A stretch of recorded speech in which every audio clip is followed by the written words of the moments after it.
ఇది చూడండి, సున్నంబట్టిల్ డౌన్లో అప్పుడు ఒక 4-5 చనిపోయిందనే వీడియో వైరల్ అయింది. ఈ కొండ చర్యలు పైనున్న మొన్న వర్షానికి విజయవాడ మొత్తం మునిగిపోయే పరిస్థితి వచ్చింది కదా. ఆ టైంలో ఇక్కడ మా ఫ్రెండ్ క్లాస్మేట్ అనే ఒక అమ్మాయి ఉండేది ఈ ప్లేస్లో, ఈ ఇంటికి ఆనుకొని, ఈ బిల్డింగ్కి ఆనుకొని. అయితే ఆ కొండ చర్యల్లో ఆ అమ్మాయి మా క్లాస్మేటే.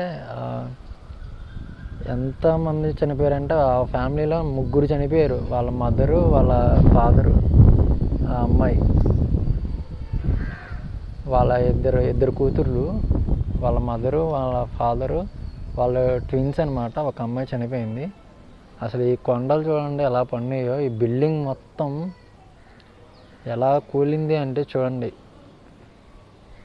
ఈ వీడియో చూస్తే మీకే పూర్తిగా అర్థమవుతుంది అన్నమాట. ఇది ఎక్కడ అంటే రాయి చెట్టు దగ్గర నుంచి స్ట్రైట్గా వచ్చేస్తే సున్నంబట్టిల్ డౌన్ అంటారు.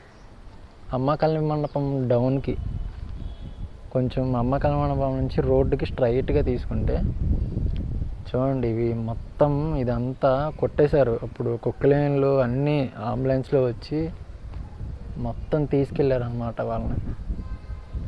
పైనుంచి వీడియోలు అన్నీ తీశారు చూడండి. మొత్తం అసలు ఎలా అయింది అంటే, ఈ బిల్డింగు ఇప్పుడు ఎవరు అద్దెకు ఉండట్లేదు. మొన్న రీసెంట్గా అయితే కట్టారండి ఈ బిల్డింగు. ఇక్కడ సచివాలయం అనే ఉంది, సచివాలయం వార్డు నెంబర్ 18. ఈ సచివాలయం ఎదురుగానే మొత్తం జరిగిందనమాట.